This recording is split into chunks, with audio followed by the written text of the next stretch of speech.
দর্শক সবাইকে স্বাগত জানিয়ে শুরু করছি আজকের নিউজ। একটি দেশ সামরিক শক্তিতে বিশ্বের শীর্ষে নয়, অর্থনীতিতেও নয়, কিন্তু মানচিত্রে এমন এক জায়গায় অবস্থান করছে যেখানে একটি সিদ্ধান্ত বদলে দিতে পারে পুরো অঞ্চলের হিসাব। দেশটির নাম বাংলাদেশ। এর পশ্চিমে ভারত, উত্তর পূর্বে ভারতের বিস্তৃত অঞ্চল, দক্ষিণে বঙ্গোপসাগর, আর এই সমুদ্রপথ দিয়ে যুক্ত হচ্ছে দক্ষিণ এশিয়ার, দক্ষিণ পূর্ব এশিয়া এবং ভারত মহাসাগরের বৃহত্তর বাণিজ্যিক নেটওয়ার্ক। তাই প্রশ্নটা হলো, বাংলাদেশের কাছে আসলে এখন কি আছে যার জন্য ভারত ও চীন দুই দেশই ঢাকার সঙ্গে সম্পর্কে গুরুত্ব দেয়? উত্তরটি কোনো অস্ত্র নয়, কোনো বিশাল তেলের মজুদও নয়। উত্তরটি লুকিয়ে আছে বাংলাদেশের অবস্থানের মধ্যে। একবার মানচিত্রের দিকে তাকান। বাংলাদেশকে উপর থেকে দেখলে একটি বিষয় খুব স্পষ্ট, শুধু দক্ষিণ এশিয়ার একটি দেশ নয়, এটি দক্ষিণ এশিয়া এবং দক্ষিণ পূর্ব এশিয়ার মাঝামাঝি একটি প্রাকৃতিক সংযোগ স্থল। ভারতের উত্তর পশ্চিম পূর্বাঞ্চলে বাংলাদেশের তিন দিকে ভূগোলের সঙ্গে প্রায় জড়িয়ে আছে, অন্যদিকে দক্ষিণে রয়েছে বঙ্গোপসাগর, আর বঙ্গোপসাগরের সরাসরি যুক্ত ভারত মহাসাগরের সঙ্গে। অর্থাৎ স্থলপথে বাংলাদেশের অবস্থান গুরুত্বপূর্ণ, সমুদ্রপথেও গুরুত্বপূর্ণ। আর এই দুই ভূগোল যখন এক জায়গায় মিলিত হয়, তখন সেটি শুধু মানচিত্রের বিষয় থাকে না, এটি হয়ে ওঠে অর্থনৈতিক ও কৌশলগত সম্পর্ক।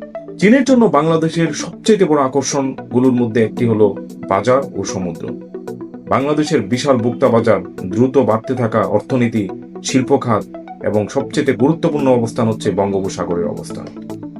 চীন দীর্ঘদিন ধরেই দক্ষিণ এশিয়া, ভারত ও মহাসাগরীয় অঞ্চলে বাণিজ্যিক যোগাযোগ বাড়াতে আগ্রহী। বাংলাদেশের সঙ্গে অবকাঠামো, বাণিজ্যিক সম্পর্ক সে বৃহত্তর অর্থনৈতিক কৌশলের অংশ।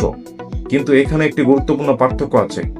বাংলাদেশের জন্য চীনের সঙ্গে সম্পর্কের অর্থ শুধু ভূরাজনীতির নয়, এটি বিনিয়োগ, প্রযুক্তি, অবকাঠামো, বাণিজ্য এবং উন্নয়নের অর্থনৈতিক প্রয়োজনের সঙ্গে যুক্ত। অন্যদিকে চীন বাংলাদেশের বাণিজ্যিক অবস্থানের জন্য দক্ষিণ এশিয়া একটি গুরুত্বপূর্ণ অর্থনৈতিক গেটওয়ে। এখন আসা যাক সেই জায়গায়।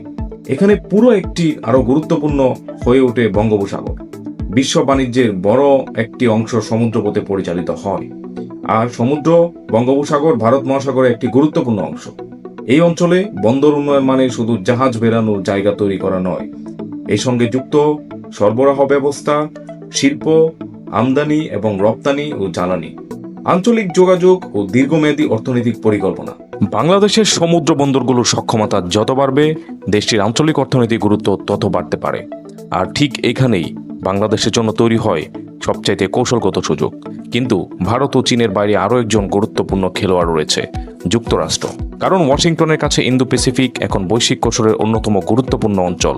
সমুদ্রপথের নিরাপত্তা, বাণিজ্য, সরবরাহ ব্যবস্থা ও আঞ্চলিক স্থিতিশীলতা, এই সব কিছুর অঞ্চলের সঙ্গে যুক্ত রয়েছে।